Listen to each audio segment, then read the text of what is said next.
High in the Engadine Valley, in the middle of the Swiss Alps, nestles the town of St. Moritz. For over a century, they've been racing sledges, toboggans, and all sorts down the hill to the neighbouring village of Celerina. And not only has that given birth to the famous Cresta Run, but also to the Olympia Bob Run, where we find ourselves for the first day sliding action in the Bauhaus FIBT Skeleton Men's World Championships. Hello everybody and welcome to a blustery St. Moritz, overcast and windy. I'm Martin Haven. Alongside me in the booth is Melissa Hollingsworth of Canada. And Melissa, this track traditionally gets quicker as the day goes on, but today the weather perhaps might not lead us in that direction.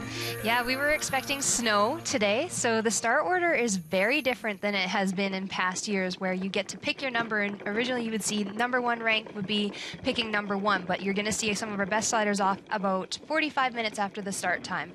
This track here in St. Moritz is the most unique track in the entire world. You can see that the track is made of the snow and the ice from around. I always say in the summertime it's a cow pasture, in the winter we're racing down a mountain with trees as support beams down this sheet of ice. We start to pick up some speed a little bit as we head into the midsection. This track is so quiet. That's something you're going to notice when you're watching the race. You're not going to be hearing rattling or even a lot of helmets digging into the ice because there's not a lot of G-force.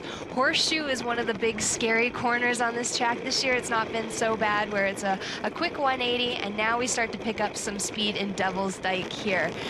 We're going to go into Nameless, and then we have 4 quick right-hand corners where now when we come out of them, we will be approaching 136, 37 kilometers an hour, I suspect, for these men, maybe even 140 today. So you go into the Martineau, a big 180 and an uphill section right before the finish line in Portigo. And here's the finish. And this is one of the dangerous spots on the track because we do not have brakes and it's hard to stop.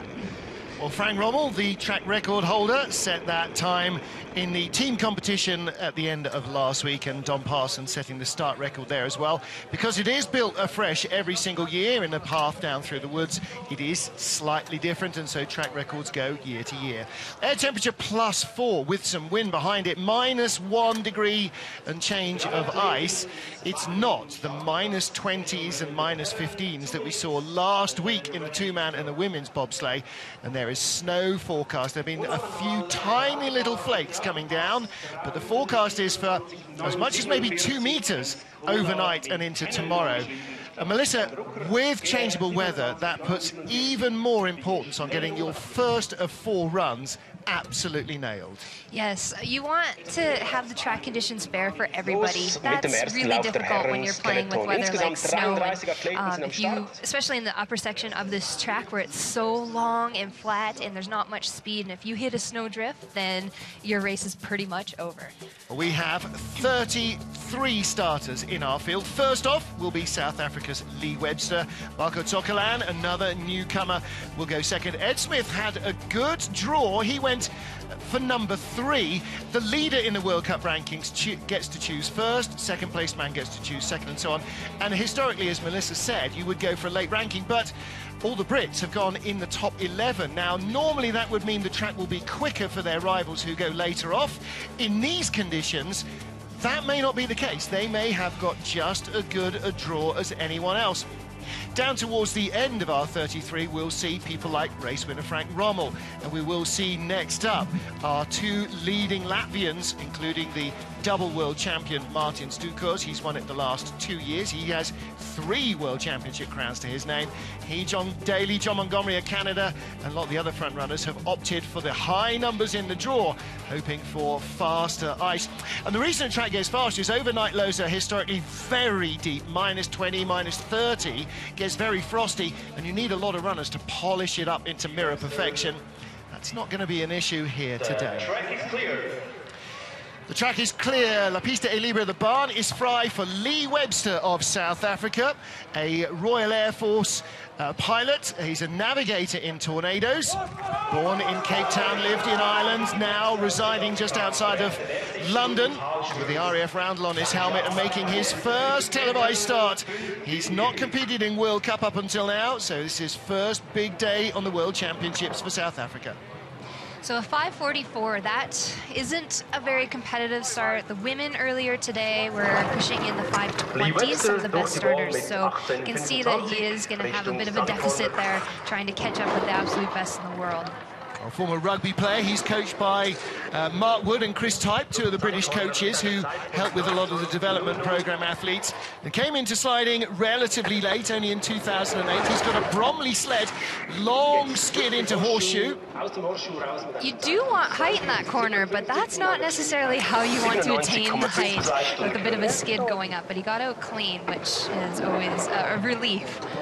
Well, the sleds, as you can hear, are very quiet on this track. There's no resonance from concrete underpinnings. It is just built onto the mountain, and so there's no vibration. And the Bromleys make a very distinctive high-speed sort of whistly hum that none of the other sleds quite produce the same frequency.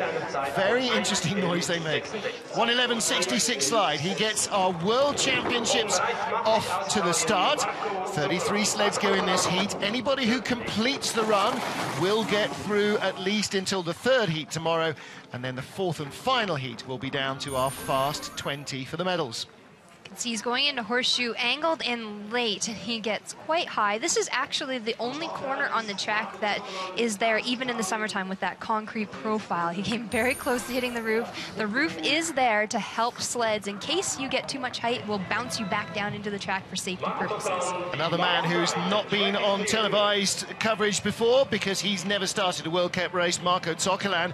Late replacement in the Italian squad for Moritz WCh, who pulled a hamstring in Eagles just a couple of weeks ago and is not fit to compete. He's only slid in Europa Cup races up until now, so he hasn't even been in the second tier of sliding, the Intercontinental Cup, so still very much a development driver, but 0.4 of a second quicker. So one thing that he does have is he's quite quick away from the gun.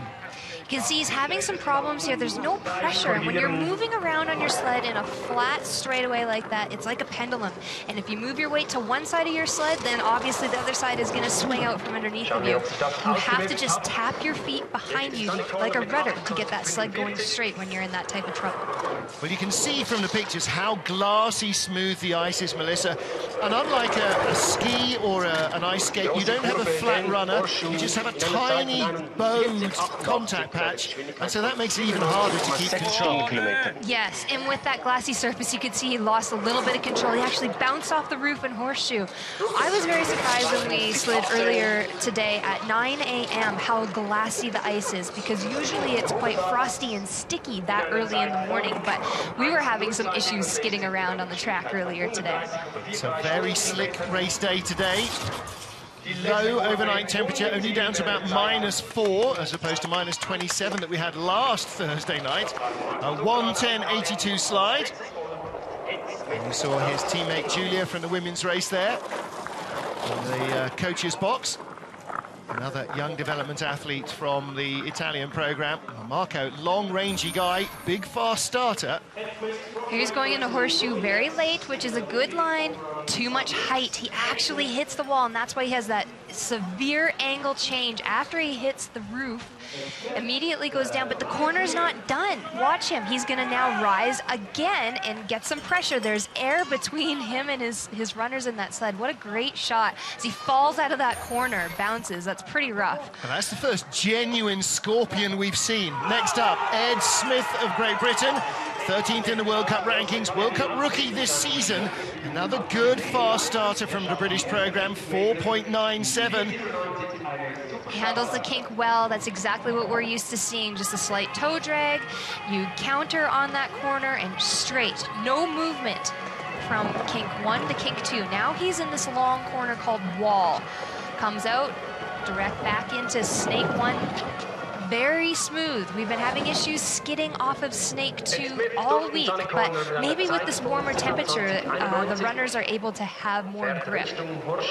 Coming down towards horseshoe, big viewing area in the center. That was a much tidier exit. Slight bump before Shamrock. It's really detrimental to your speed when you hit on this track. Unlike the concrete tracks where it's smooth ice on concrete walls, this is very rough walls. So when you hit it, it actually hurts your time and your speed. Again, listen. Just the whoosh of the athlete going through the air. Such a silent track this. It's quite uncanny, even with a four-man bobsled, to stand there and just hear the air rush. 109.08. That's a good slide from Ed Smith. And he will be our leader, perhaps for some while. His teammates coming down 10th and 11th, including start record holder Dom Parsons.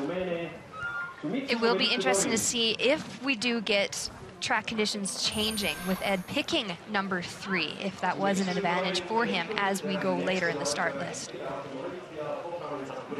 He's ranked 13th in the World Championship in the World Cup ranking, so that will have been when he got to make his choice. That may not turn out to be a bad choice at all. Well, next up is Romania's Moritz WCh.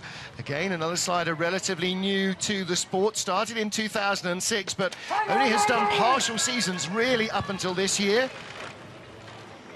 Made his World Cup debut in Koenigsegg, Bavaria, just after Christmas. A 5:07 start. Something else to keep our eyes on is that velocity. He was 55.2 kilometers an hour coming out of kink 1. That's very important on a long track like this, not necessarily your start times, but that velocity, which will help propel your speed all the way down the track. We talk about how slow it is, Melissa, but they're already doing nearly 35 miles an hour at that stage out of the first corner. And, you know, with your chin on the ice, actually that's empirically pretty darn quick. Not a bad horseshoe at all. Nice smooth exit as well. And that's vital for keeping the speed. Same speed as Ed Smith, 101 kilometers an hour, 62.8 miles an hour. It's actually not bad, but you are seeing a big difference. Ooh, he's late here going into bridge. These 4 right-hand corners are very difficult. If you get late in one of them, it will be like a domino effect for the rest of them, and you can get yourself into a lot of trouble. Second fastest speed, 133 kilometers an hour. And he rattles the wall on the exit at Portago, but a 109.74 slide. That's not too bad. That's actually quite surprising, because you saw the different form between the Romanian and the Brit with Ed, and how quiet Ed was on his sled, and we saw the Romanian and how his shoulders were up. Aerodynamics is key on such a long, smooth track. He started a 1/10 of a second slower, came down 7/10 slower. A little bit too much height there, bumps the wall. He gets a lot of early height in that corner, and he saved it. He got really lucky. Big bump here. I can see that his shoulder and his hip is probably going to be really sore. Nice and bruised, because when you hit the wall hits back. There's no protection on a skeleton sled. Now then, what about fast starters? Alexander Tretiakov blasting off and not using the kick chop that the girls use, a 4:73 start. We were talking in the women's race about the Russian girls kicking away with their left toes to try and get the speed, to try and get the first kick right. Just one bump for Tretiakov. I've seen him slide on this track before where he could not get off of that wall and just bumping and skidding all the way. So thankfully he's able to get fairly clean through that upper portion. You can see the sheen on the wall. The walls are very polished, but they're not set on straight, ruler straight concrete, so they are lumping. And yeah, you hit the wrong lump and it can almost turn you around backwards. Yes, hard hit. 103.3 kilometers an hour. Well, the Russians were training so fast in the final day of training, right up at the top of the timesheets. I did notice when I was looking for Martins and Thomas Ducours of our front runners, they were only running off 25th, 26th fastest, so they were not at full race pace. But this is a very quick run so far from Alexander Tretiakov.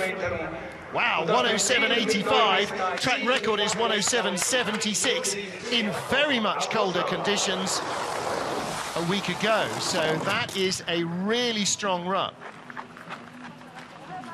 And there is some method to their madness of choosing number 5 for Tretiakov. They were taking ice temperatures on that last day of training, and there is a reason that they picked that number. You can see all the Russian women there. They had 4 girls in the women's competition, including junior world champion Yelena Nikitina. Big skid here for Tretiakov. Yeah, he still was steering when the pressure was let off, so of course the runners are going to have some effect in that straightaway. It's one of the things that you have here as well at over 1,775 meters of altitude is it's very physically demanding on the lungs and the body. Luckily, the sprints aren't overlong here. Next up, Ander Mirambel from Barcelona. And his teammates sliding in the women's competition. see all the snow flying from the shoes as they're gripping the ice sprinting. 5:13 for Ander, 54.7 kilometers per hour velocity. Really quiet on his sled. You can see he chose the amber visor, and with these conditions, with the white track built out of the ice and the snow, that will help his visibility quite a bit, especially when you're going at those high speeds at the bottom of the track. When it just opens up in that long straightaway, you're not actually sure if you're still in the track or not. That's how much white there is, because the snow on the outside of the track is the same color as the track. So there's no contrast at all, is there? It's just white, whitey white, and now of course the sky is white as well, which makes life even more difficult. Again, smooth exit from Horseshoe. It's quite a long, rangy athlete, and that translates well in men's skeleton. Yes, for aerodynamics, and if you're taller, you can have more weight that way as well. 6-footer trains with the Espanyol Football Club in Barcelona. 1:34.6 at the bottom. And third fastest at the moment, 1:09.47. Now, actually, there's coach Mickey Grunberger. I think he should be pretty happy with that. That was not a bad-looking run at all for Ander Miranda. It will be interesting that we do have to watch all 33 sliders so that we know who is going to be at the top of the order for that second run.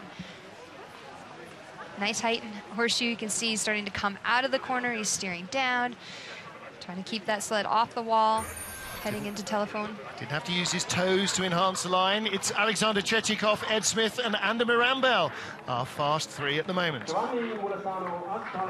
Next up, Italy's Gianni Molisano. Giovanni, who works for the Fiamme Azzurre, the prison guard service in Italy, sliding since 2007. Must be some British in him. He says his favourite food is a roast beef dinner.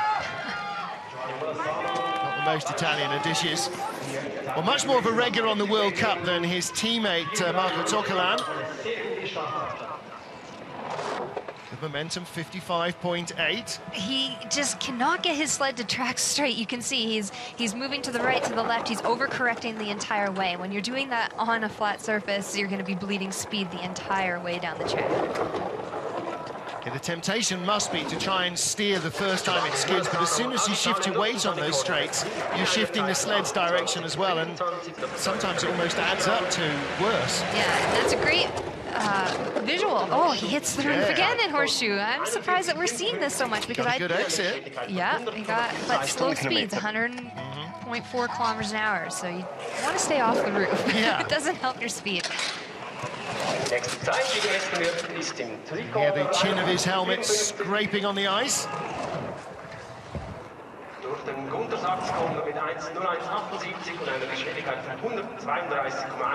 got into the 1:34, so we've seen a few. And 1:09.8 leaves him in 5th place at the moment. He's the 7th of our 33 sliders, so a big, big field in this men's competition.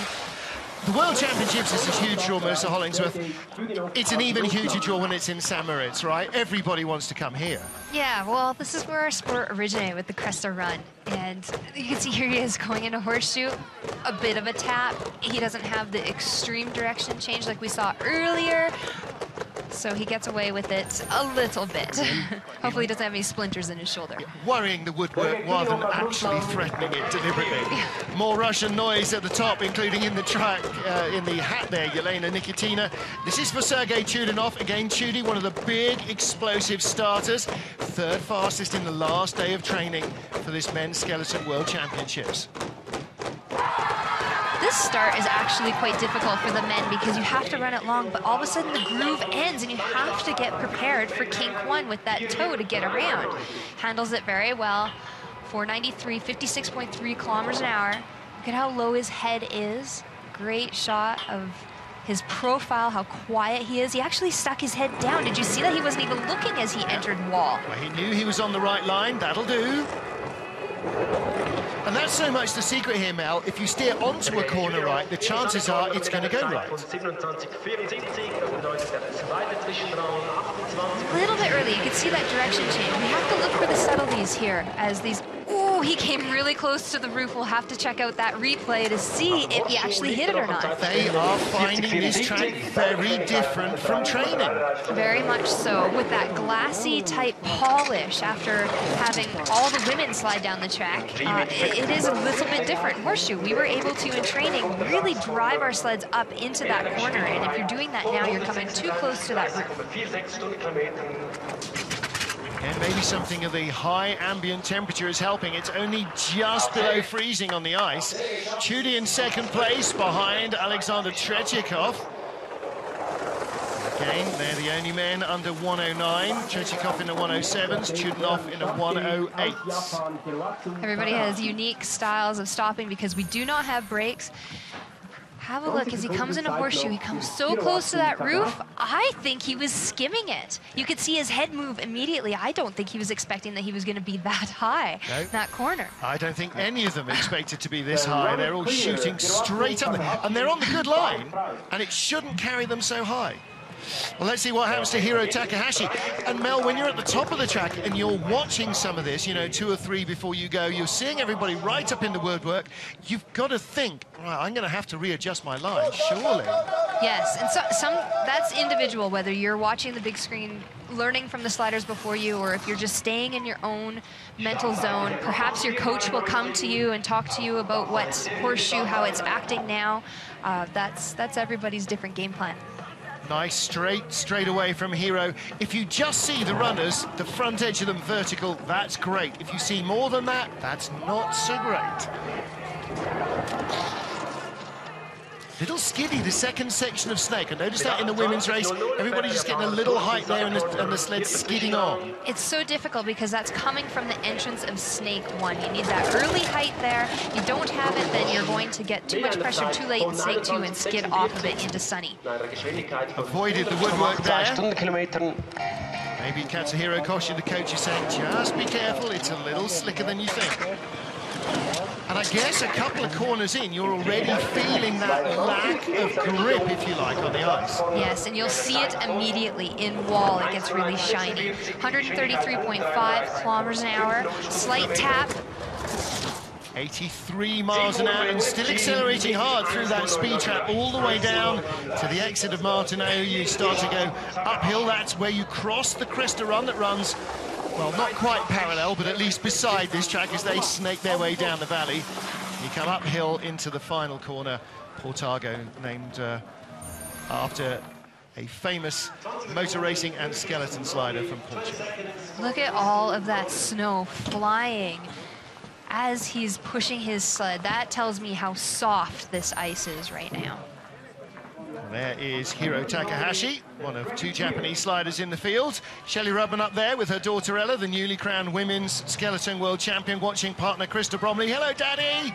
He's getting ready for his first slide. Richard behind, very excited after that win for Bromley Tech. Now let's see if Kristen, the 2009 world champion, can get himself back into the frame. 2008 world champion. Shelley and Kristen were telling me earlier that they changed their start up for the kink 1 specifically, putting that right runner in the right group. Normally, Kristen and Shelley both push with their left runner in the left group, but that type of setup going into kink was just not ideal for the fastest line. So it was a big change for them to only have a couple of runs down the track and have that confidence that it was going to work for them. 2 kilometers an hour down in first corner speed on our fastest starter and current leader, Alexander Tretyakov. That's now 0.6 of a second as he gets out of Sunny corner. A little bit of pressure on the exit of horseshoe. His height was slightly a bit too early in horseshoe, and that's why he got that rise on the exit. But 102.8 kilometers an hour, that's not too bad. That's very good. Fastest 2, or joint fastest, is 103.3. So in fact, that second best speed. Can Bromley close on the Russians? He's got a very different style, hasn't he? Much more wild and loose and ragged. He likes to float on the top of the ice. 135.6, second quickest. He's going to end up in 3rd position here behind the 2 rocket sled Russians. Well, that is not a bad opening foray for Kristen Bromley. Not at all. And you can see he's trying to get that sled stop before he gets onto the foam.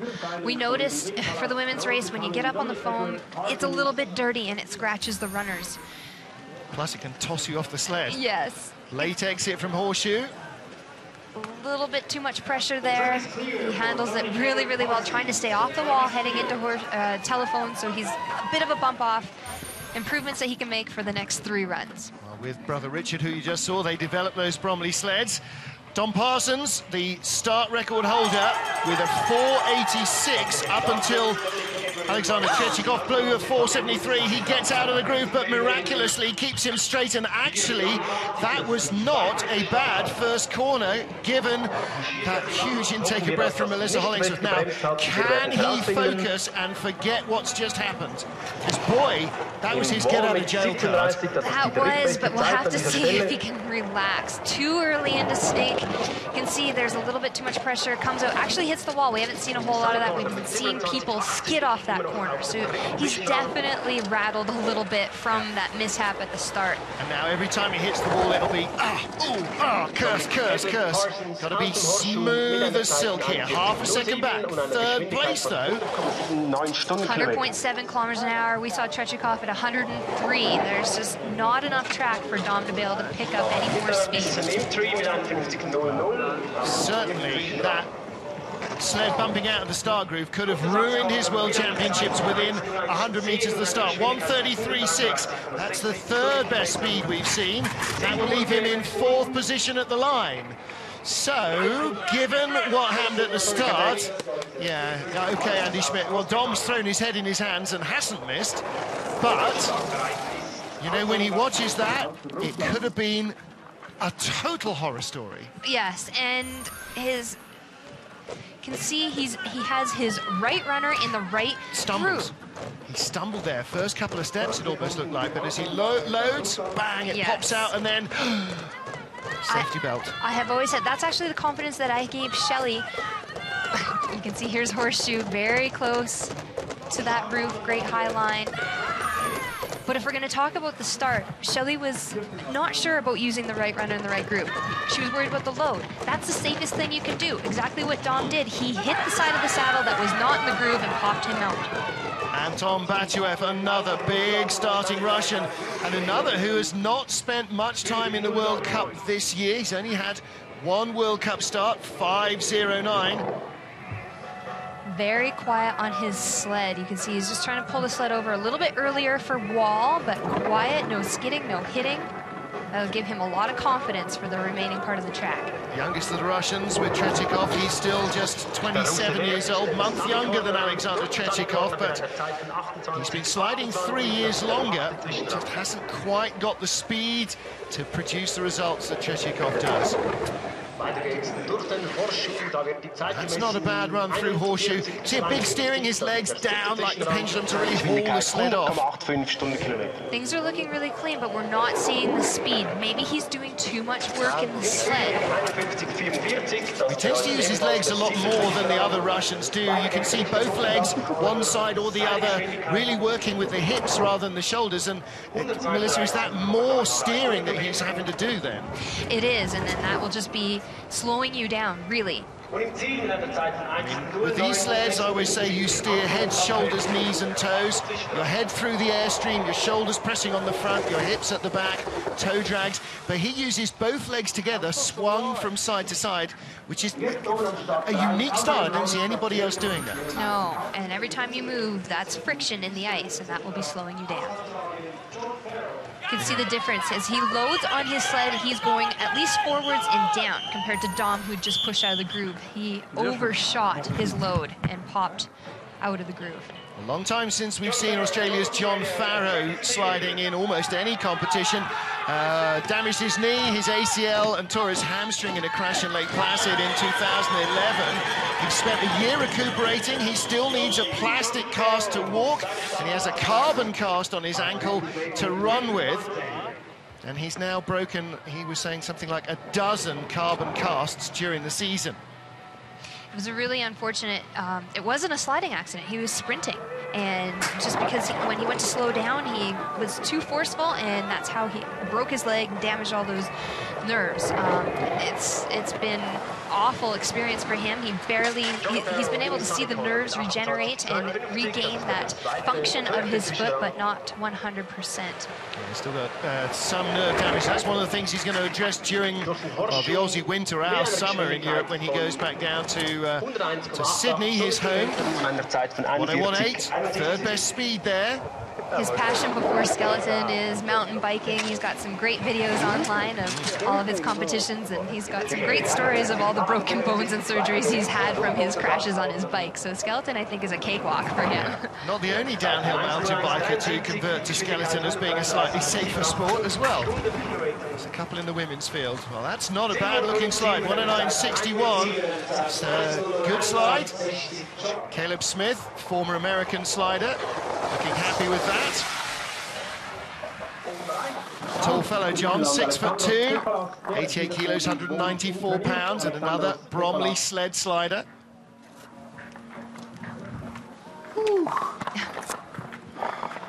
So great to see him back in top flight competition. 13 of our 33 sleds safely down this St. Moritz track, and next up is Swiss resident and Greek representative Alexandros Kefalas from Greco-Swiss parentage. Lives just down the road in Samaden, which is, what, 2 stops on the train from St. Moritz. Nearest slider has got to be his teammate Barbara Hosch, who lives in the village of Celerina at the bottom of the track, but he has got to be at least the second nearest. So feeling very much at home here, and sliding for his mother's native country. I beg your pardon, his father's native country. His mother is the Swiss half. 5:15 getaway.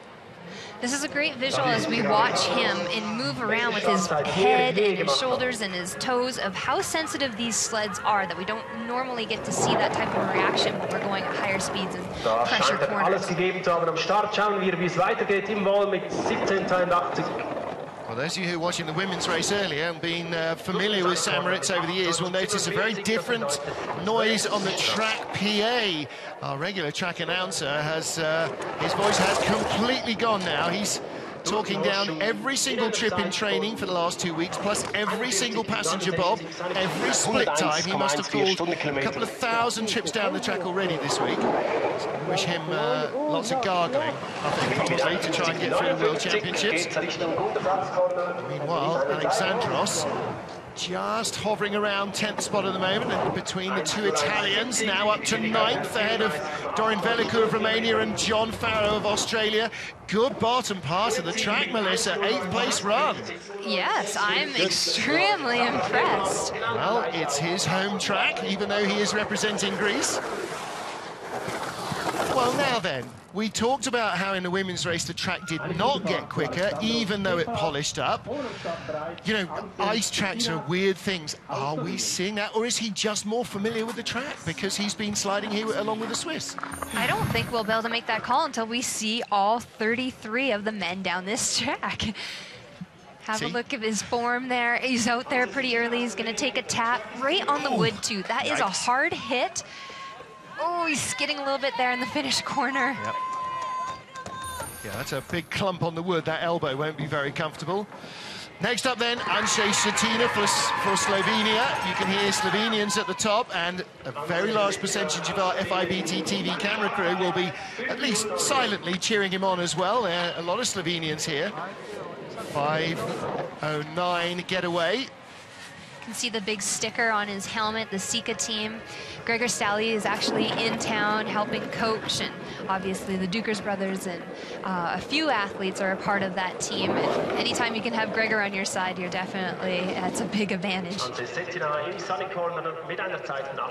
the moment, off a 10th best start, Andrzej in 7th position. He could well be one of those that makes it from this field of 33 into the top 20. He's a real speed fan, loves motorcycle racing, but has been having to cut back on the racing this year because his father was unfortunately killed in an accident last year, and he's now running the family transport firm with his younger brother. He was saying to me, did no training at all in the off-season. He said none, just no time. He said next summer I have to for the games. He realises it's probably going to be his last games. There's going to be just too many demands. And again, another big thumbs up from Matthias Biedermann, another Seeker slider, 109.47. That's a tenth quicker than the previous slider, Alexandros Kefalas, who's tied for 9th. And so Anshay comes in 8th place. Now, this will be the first time all day we've seen the track really change.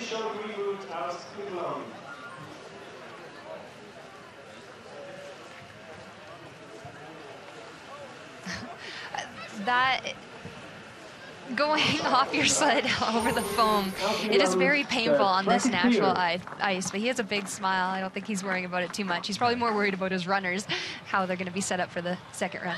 Next up, first time we've seen a skeleton representative from Ireland since 2002, when Clifton Wrottesley came so tantalisingly close to a bronze medal, finally finishing in 4th spot. And representing the Emerald Isle this time is Sean Greenwood, a 35-year-old helicopter pilot. Family originally from Vancouver, moved to Galway, where he was born and brought up. Now live back in Whistler, British Columbia. Rugby player, a big, big speed freak. 28:69 für Sean Greenwood im Sunny Corner. Da geht's direkt weiter Richtung Horseshoe, die große Steilwandkurve. Sean never raced in the World Cup up until this stage, so there's an awful lot of paraphernalia goes with being in a big pack like the World Championships, with the TV crews, the headshots, the cameras stuck on your face and everything else. And you can understand if some of these guys have just got a little bit of tightness from nerves. For sure, and you actually, instead of watching the Dukers brothers on TV, you're competing against them. So that's going to add some nerves too. But really, at the end of the day, it's you and your sled in the track. 134.0 kilometers an hour, that's pretty impressive. 83.3 miles an hour, tucks his head down out of the way. Yeah, he's pretty happy with that. She's pretty happy with that. 14th place. That was Joy Brandt. She's actually from Lake Placid. She is a slider as well. She's been spending some time in Italy, so helping coach some of these athletes here in St. Moritz. Alexander Chetyakov and Sergei Chudanov of Russia are our leaders, from Kristen Bromley and Dom Parsons and Ed Smith of Great Britain. 16 of our 33 athletes have already safely navigated their first of potentially 4 heats in the Men's Skeleton World Championships. And now Swiss champion Lucas Kummer, the first of our Swiss athletes on the ice. Now Lucas chose his start draw of 17. And he's going to have to try and make the best of it. From the town of Laufen, and the firm that takes its name from their venue, also one of his sponsors. That's a good start from him, 491. Melissa Hollingsworth, he's got to figure that this, if anywhere, is his chance to shine. Lucas competed in the team event last week and had a great performance. He's been sliding very well in training, and with this being his home track, he's comfortable, all that fan and family support. I'm really excited to see what he can do here over the next 4 heats.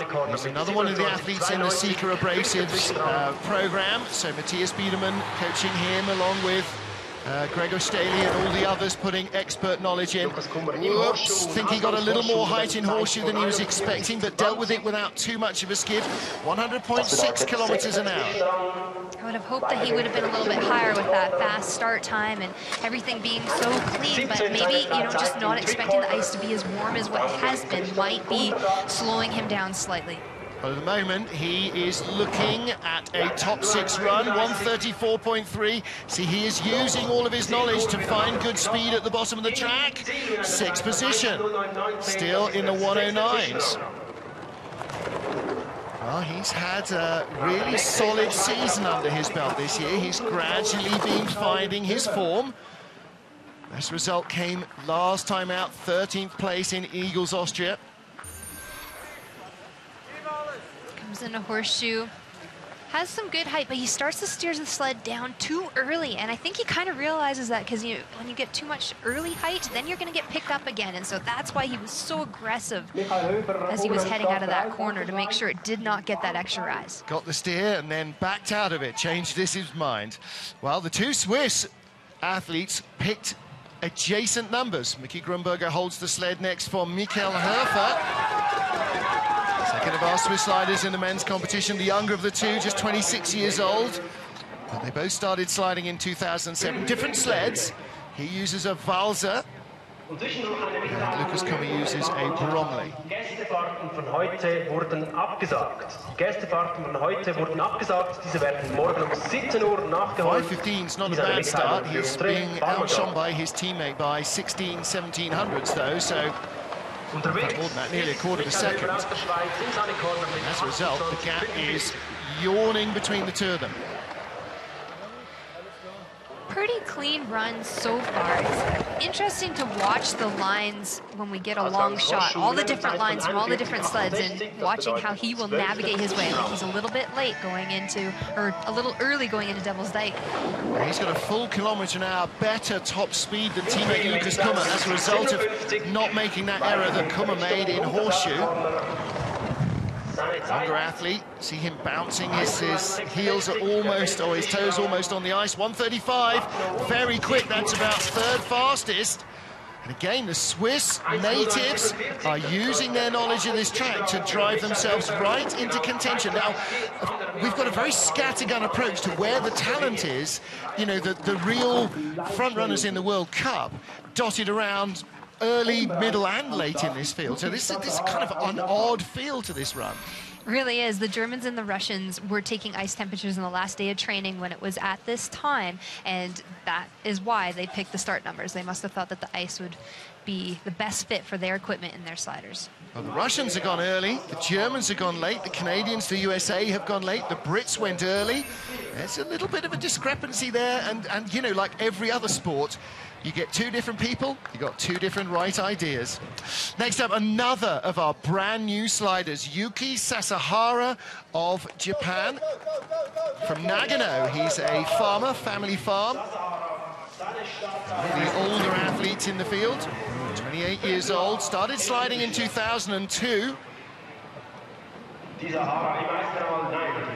Well, he's a former baseball player. Now, baseball is big in the States. It is vast in Japan. So to leave baseball, even in the lower leagues, to head for the ice tracks, that's a big draw away. And that's perhaps just being part of being in Nagano to leave such a huge Japanese sport. He looks very relaxed. One of the ways that you can actually see his body vibrating. And on a smooth track like this, you're not going to see a lot of that from the athletes unless you are in such a state of relaxation. It's a very unusual race. Normally you'll get new sliders like Yuki here coming towards the end of the field. Traditionally, the top 10 in the World Cup will go into a random draw for the first 10 start positions. So you get the fastest guys first, and then gradually the speeds will tail off. We've still got a lot of fast sliders to come, because here the fastest guy was allowed to choose when he started, and predominantly that means a late start during St. Moritz. So we've got a sort of little fallow period now with some of our newer athletes coming through. Yuki there gets himself into 7th place. I mean, some of these guys are having really good ice under them. It's a pretty big hit here on the finish. I hope his runners weren't too much sideways and that they're clean after coming out of that. So, first time on TV, Yuki Sasahara currently lying in 7th place as we get to the 20th of our 33 athletes, so only 14 left. So, Sasahara, Takahashi, all these later runners are guaranteed at least a top 20 place at the moment. And it seems almost everybody's coming up with a top 6 slide. Melissa Hollingsworth, that's really unusual at this end of the field, or these runners that would normally be low in the order.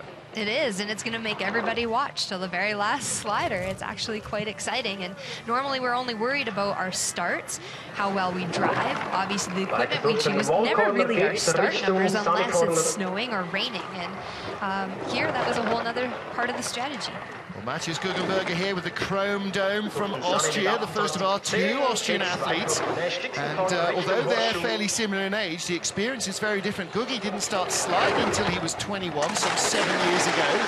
So very new to ice. Things are just a little bit messy for Gugi here. You can see he's too early or a little bit too late, and all these mistakes are going to add up at the bottom. That's why he's not going to end up as a top 6 slide. 10th place at the moment with 13 to go. He might be outside of our top 20. It's not vital at this stage, but it takes a little bit of pressure off if you're well up in the top 20. 1:32.5, again, really good speed. Alexander Tretyakov, the fastest man at 1:36.5. He was the fifth sled out, rather. And we're still getting sliders. They're getting very close to that off very much slower slides. Well, very much slower starts, at least, than the Russian rocket. 1:09.66 sees him in 15th place, so he may have let that opportunity slide a little. You can see he came very close to that roof in Horseshoe. He steers aggressively, and he's skidding and bumping the wall before telephone. That's why we did not see that high speed at the bottom of the track. The second of our Austrian sliders, young Raphael Meyer, just 20 years old, so 8 years younger than Matti Guggenberger, but actually started sliding before him when he was just 10 years old in 2002. His father, an ex-bobsledder, coaches Swiss bobsleigh team, and his brother Benjamin slides as a bobsleigh driver, so they've got all bases covered in the family. Coming really close to that wall, overcompensating, darting over to the other side. And that's when you can kind of get into a bad pattern if you're not releasing the pressure on your sled quick enough and it darts you over. He's one of these kids that we see every year when we're at the Eagles track near Innsbruck, who start in luge when they are literally 3 or 4 years old and then progressed to skeleton when he was 10. So he's been doing this almost literally since he could, well, before he could tie his own shoelaces, since he could walk. Yes, and Raphael has a great feel for all the tracks in the world, even though he's fairly new on the World Cup circuit. 102.3 kilometers an hour, that's very impressive considering how far back he was on the start. Third fastest speed. He is very aerodynamic, though. Have a look at his head, his shoulders, how tight he is, quiet he is. 136.2 kilometers an hour. Second quickest only to Tretyakov at the bottom of the track, off a 5:15 to a 4:75. He starts 4/10 slower, and he comes in 5th place. So here's the question, is this the track or is this the skill? We don't know. You know, have you got a form book? Can we tear it up now? I've got no idea what's going on, but that was a class slide. Look at how quiet he is on his sled. Comes out. Well, the secret to being in the middle of the track there, Mel, is the 4 fast right-handers that precede it. Tree, Bridge, Leap and Sachs, and you've got to get them stitched together for maximum speed at the bottom. Wow. Not bad at all for 20-year-old Raphael Meyer. Well, next up, the longest legs in the men's field from the tallest man in the men's field.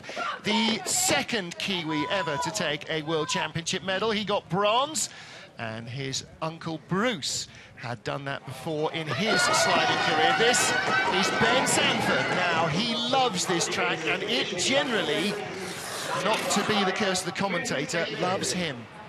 Yes, Ben has quite a few runs on this track this season already. He spent Christmas here. I think he was here prior to maybe missed a World Cup. I can't remember exactly, but I know he has more runs here than any other athlete because he knows how much that helps his funding to have a World Championship. He missed the last 2 World Cups to be here. Koenigsegg and Eagles he didn't bother with because the World Championship clicks so many big bells in the funding till. So, he started 19th, he's 12th already. 9th place, 102.4, second fastest speed, tied with Raphael Meyer. Well, he's so long and so heavy. He's such a big athlete. You know, he just picks up speed so quickly. I just wish he'd put his shoulders down so he could be more aerodynamic right now. 135.8, second, third fastest speed we've seen. This will put him in the top half dozen. Fifth place, fourth place at the line for Ben Sanford. He's already a second behind Chetyakov, but that puts him in with an opportunity to really put a good second run together. And who knows, maybe get himself in the medals again. Thrown off his sled, looks back accusingly at the foam. That's not enough foam to stop all of him. And he cuts his chin on the ice as well. Great line through Horseshoe. Have a look at that height. He waits till the sled is coming down before he sears down. And he's right up there competitively with his speed out of Horseshoe. 6'6". We do not have brakes. Have a look at this. Ouch. He slides right out. That is so painful. That ice is so rough. That's like getting thrown over the handlebars of your bicycle, and what kid doesn't know that? Next up, Alexander Gassner for Germany, 2011 Junior World Champion, 2010 Junior World Champion. It's not just that long ago now. One of 4 German athletes in the field. The reigning Junior World Champion every year gets a free buy into the Worlds, and that will be Christopher Grother. Because of Grother and Alexander Krökel, Gassner's not had a World Cup race this year. He's been bumped out of the squad by the new upstart, which he was 2 years ago, and Alexander Krökel was last year. It's looking really good so far. Things are clean. There's a smooth entrance into Dixon. Good height. After him, we've still got another 10, including some of our best athletes in the business. Not as high a speed as what we just saw from the last 2 athletes. We'll have to see if he can pick some speed up here down at the bottom of the track. Well, he had very good momentum early on, but is he steering a little too hard? We saw in the women's race the German girls struggling for straight line speed without obvious reason. 133.8, again, he's not getting the speed numbers once it gets up there. 109.14, it was a tidy slide, it wasn't perfect, it didn't have major disaster written all over it, and he's not fast. 8th place with 10 to go. He made sure to stop before the foam. He knows how dirty the foam is that can actually scratch up your rudders. He's got a fan club.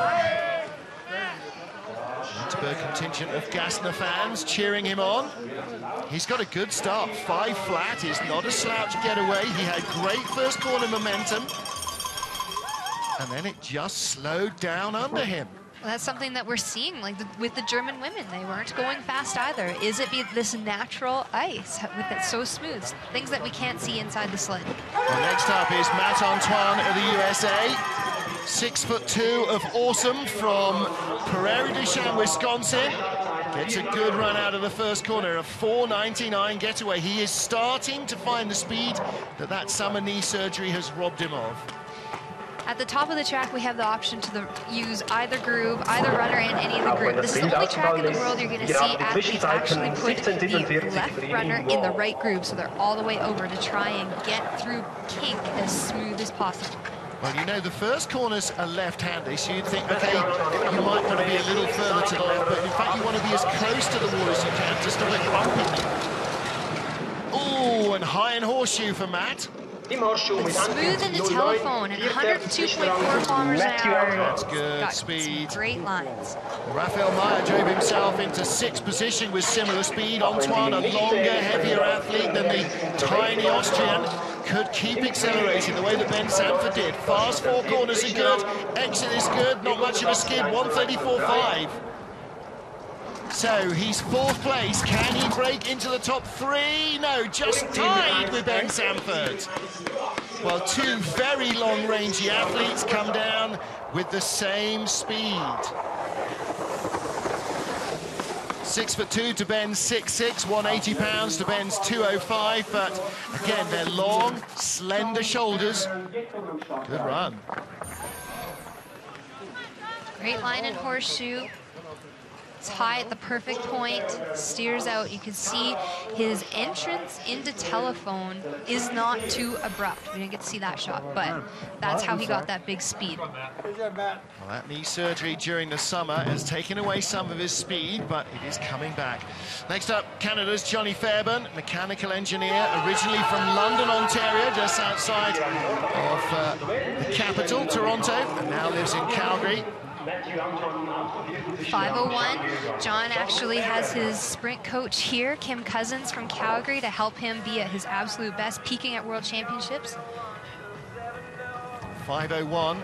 It's got to be one of the most competitive starts he's had this season, I should think. 84, das bedeutet der 11. Zwischenrang. Wants to move on to be a sled designer. Well, that doesn't necessarily have to come at the end of your sliding career, does it? Your teammate John Montgomery is already deep into that morass. Yeah, I don't know if John really wants to have that as his job when he's done sliding. It hasn't been that fun for him. Again, you can still enter a little left of centre in Horseshoe and get a good line today. 100.6 clicks, though not the greatest speed. It's not. He's having smooth lines, but we're just not seeing the speed right now. 14. Zwischenrang. If he's gone a little too aggressive on the rock, if the friction coefficient of the runners is a little too high, 133.8, not too bad. But it's not going to leave him in the top 10, 16th place at the moment. As he comes across the line in 16th, we still have, I can't count, 8 sleds to go. So again, that's not even guaranteed to be a top 20 finish. Bearing in mind of our remaining 8, most of them are absolute front runners. You can see he's disappointed there. He's pushing off the block. I noticed that he got out to the side here on maybe his 4th or 5th step. He's outside of that groove, and you want all your momentum going forward. You get out to the side like that, and that's hundredths of a second, which translates down to a 10th of a second at the bottom. Hey, Randy. Hey, everyone. Alexander Chechikov, Sergei Chudanov and Kristen Bromley, the fast 3, with a tie for 4th from 2 of the tallest athletes in the field. Next up is Christopher Grothaer of Germany. This young man, 20 years old, from the Oberhof track, the junior world champion in skeleton after being the silver medalist last year. 6 years old, he started ski jumping. I'm sure it came as a relief to his parents when he changed to skeleton when he was 16. Look at that arrow straight run. You've got that sled on that direct line. You do not want to move. You get into wall, then you breathe. Yeah, then you do your adjustments on your sled. Until then, you do not move. Well, see, that's tough. You know, you sprint hard downhill, maximum speed, load. It's all very physical. And then hold your breath for the next 5 seconds. Why, how come you don't pass out? A little bit too early there. You can hear that slight bump, but 102.1 kilometers an hour. He's got some speed going into the lower portion of the track. He's got some good moves, hasn't he? 20 years old. He's been sliding now for 4 years. Junior world champion and definitely a very deserving member of the German team. Now, what did Gassner have? 101 and 133.8. He's got 135 too. I wonder what he's done for runners, because it didn't look like a hugely different run from Gassner's, but he is in there in the lead. They are in 4th place. He's ahead of Ben Sanford and Matt Antoine. There's so many things you can do with your sled setup. You can make it more flexible, you can stiffen it, then there's the runner cuts and choices for softer or harder ice, and obviously the amount of rock, that bow in the runner, contact on the ice. And then there's the drag race away from the line to get into the first corner first with so much speed and momentum, and that was a great looking start. There is Christopher Grothaer, athlete and sled weighed together. And now the only man in 2 full seasons whose name is not Martins Ducours to have won any race at the top flight in skeleton is Frank Rommel. He won once last year. He's won once this year. Can he somehow stop Martins Ducours in his tracks? Big start from Rommel. Smooth run into the first corner. 5 flat, that's impressive for Frank. The start's never really his strength, but driving is. He had the highest speeds in training, great runs in training, and the fastest run in the team event. Again, down to wall, tracking straight and true. No steering, no movement. Well, this has got to be it for Germany, hasn't it? If Rommel and WCh can't do anything here, then boy, they're really in trouble. Smooth lines from Rommel. He's the first person I saw get into snake too early. Great height. Ooh, bump off the wall there. Was not expecting that. 102.4, that's not bad speed. Only a couple have gone quicker. 10th at the start, he's 7th, he's 5th. That's what the acceleration he got out of Horseshoe has done for him. Will he be in front of teammate Christopher WCh? Yes, he will. He's already there, and he's quicker. 136.4. He's within a fraction of the speed of Tretyakov. Can he make it a top 3 run at the line? He can't. He's 300s behind Christian Bromley, but in 2 runs, suddenly Jens Muller there on the left has actually looked, if not pleased, certainly relieved pleasantly that things are not going fast downhill, or rather perhaps are going fast down the hill, which is not what happened in the women's race. Great line in Horseshoe, nice height, but he comes off and he just taps the wall. Too much of an angle and it pushes him away. You can see the snow come off the wall. Whew, yes, one down. On the right-hand side, making the applause there, beside the Union flag, that's Jim Daly, John's dad. Beside the Stars and Stripes, his girlfriend is here as well, John. So plenty of noise at the top of the track. And some good starts in training. Can he get one of those out? Yes, he can. A 496, and is he tracking through? Just brushes the wall, but oh, I think he might have got away with that. He's probably sending spikes through his dad's blood right now, almost hitting the wall out of the kink. And when they're standing there over the start area, they can watch every inch of this track on the live TV pictures. Down one of the officials at Lake Placid, and John, a New York State resident. See, he's using his toes slightly. He was going too early into Dixon. Let's see if he can really ignite his season. He started 6th. He is in 3rd place, 102.6, quicker than Frank Rommel. He's going to challenge the Russians. Hello, is this the Cold War again? He's in 3rd place. Tretyakov and Chudinov, the fastest. He's in front of Christian Bromley. It's a great slide from John.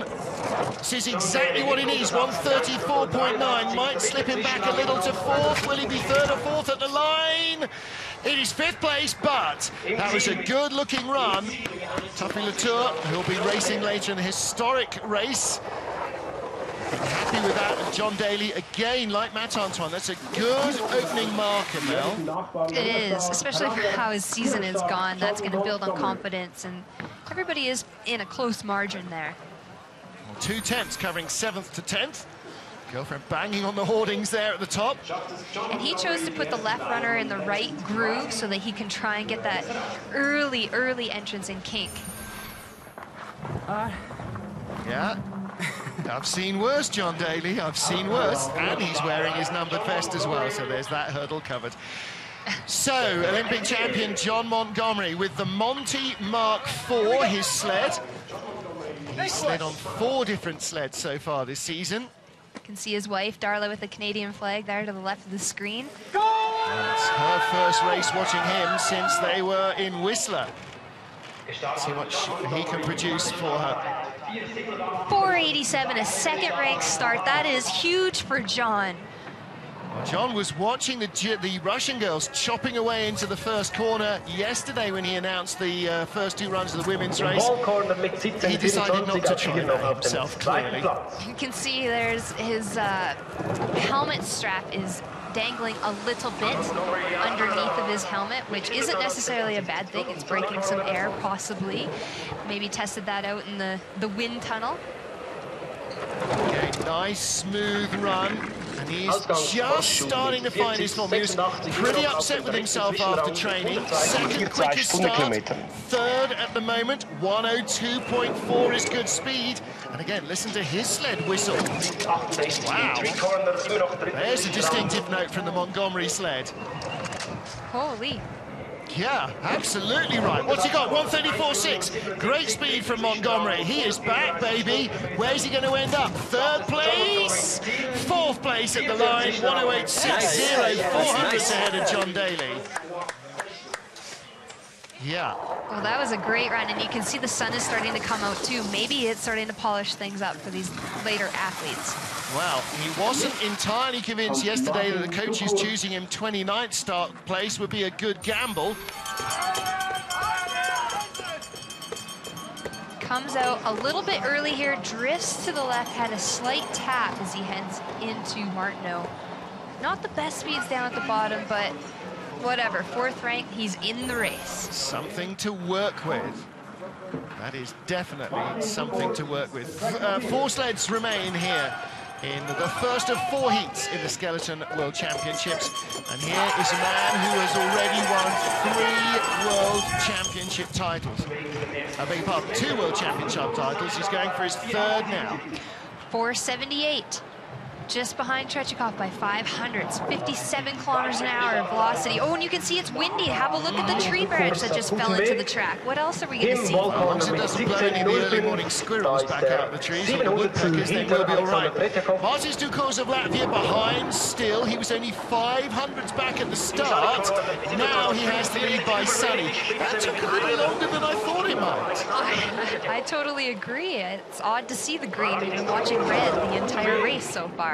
Well, bearing in mind that the WCh brothers literally jogged off the top more than half a second slower than their race pace in training, this is the fastest he's ever got to those corners.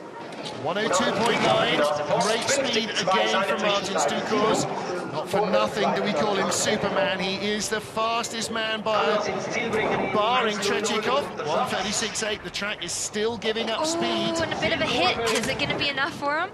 500s in front to 200s behind. We've got a race on our hands. It's not the first time somebody has been in front of him in the first heat of a race. It probably won't be the last. It's not beating him in 1 heat that counts. You've got to beat him this time over not 2 but 4. And he's strong. It's odd not seeing that yellow jersey on him being at World Championships. Great height and horseshoe. His head is down to the bottom there. But look at, he's behind the Russians by quite a bit for that speed. Bit of an abrupt entry. He had to absorb that with his shoulder. He comes out of Martineau too soon, bumps the wall right on that wood.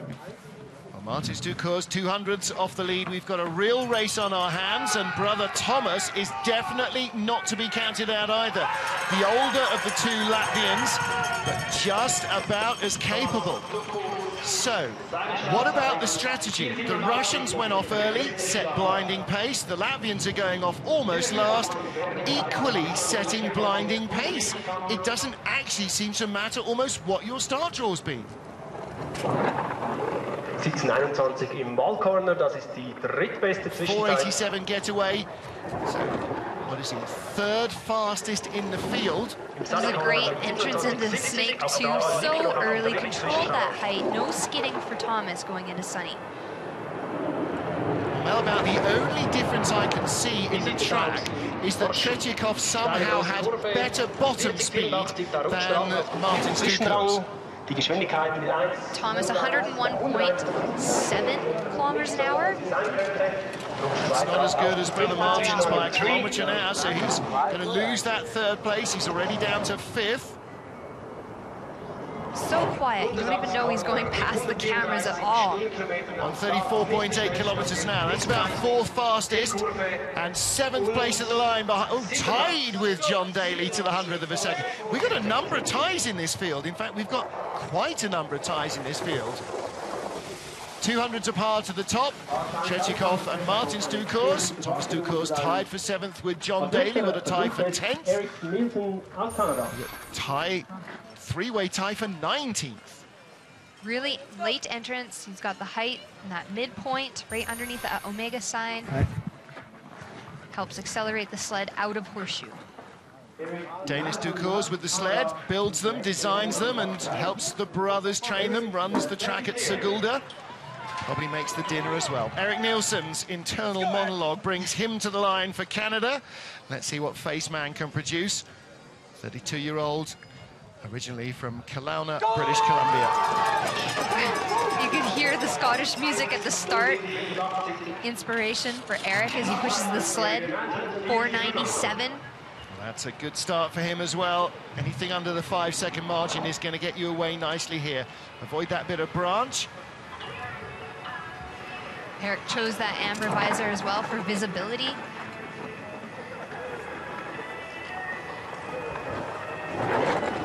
Early, that's great. He's heavier too, so he doesn't get that height in S2. It skids him off as long as he's tracking straight. Be able to build up some speed. See his toe come out a little bit. He wanted that later entrance into horseshoe to get that height. 101.5 kilometers an hour. That's good. This is looking like another top half dozen run.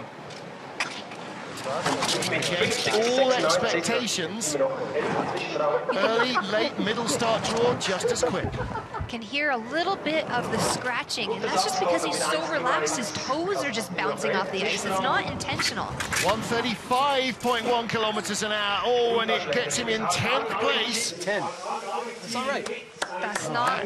That is not bad at all. Canada's John Montgomery in 5th is the top Canadian slider. Eric Nielsen in 10th place. I would say his hip is going to be pretty sore from that finish curve. Yeah. Hitting it on his saddle. Here he goes into the finish curve. Lots of height, falls out of the corner, and hits hard. I think his shoulder might have made some contact as well. Yeah. Lucky not to dislocate anything there. There'll be a nice few bruises. 10th place spot in the first heat. And next up is our very last slider on the ice. Kröki, Alexander Krökel from the Oberhof region. 2011 junior world champion. Predecessor to Christopher Groth here. You can hear the German girls at the top banging on the hoardings.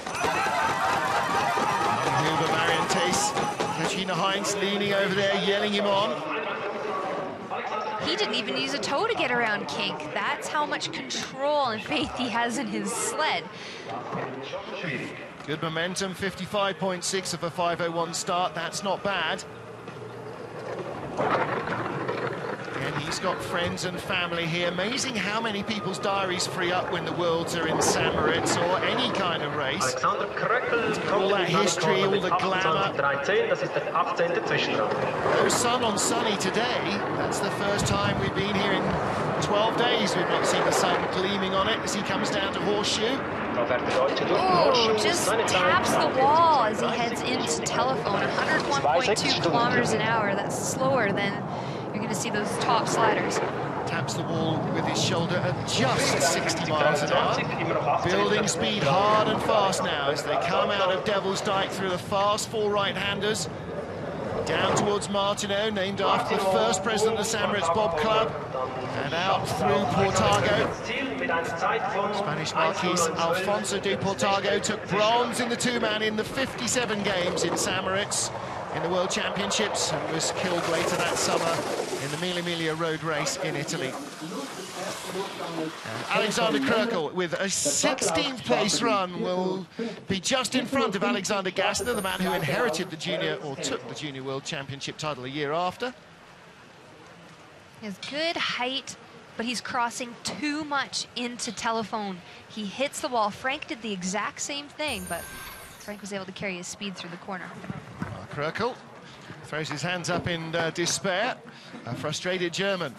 But at the top of the pile, not a frustrated Russian, not yet at least. First hurdle down for Alexander Tretyakov. Perhaps brave, perhaps really trusting in what he believed to go 5th out of the start shed. Willi Schneider is happy with that now. Was that Schneider? Was it Alex? Who came up with the idea of going very early in the draw as opposed to late? And did they believe that snow was on the way? We'll have to wait and see. Whatever, start draw early or late, the 5th and the 30th starters are just 0.02 of a second apart. The track didn't do anybody any favours and no disfavours here. We've got a very mixed up order in our top 20. All 33 sliders safely down, and they will all go into the second heat here in St. Moritz. Well, lots of close gaps. Look at that. 3 sliders now tied for 21st, a tie for 25th, ties all the way up and down the order. And the 20th slider will go first in our second heat as we go 20 down to 1 and then 22 to 33. And again, Melissa Hollingsworth and I will be trying desperately to guess what the track has got in store for us when we come back with our coverage of the second heat of the Skeleton Men's World Championships here in St. Moritz in Switzerland.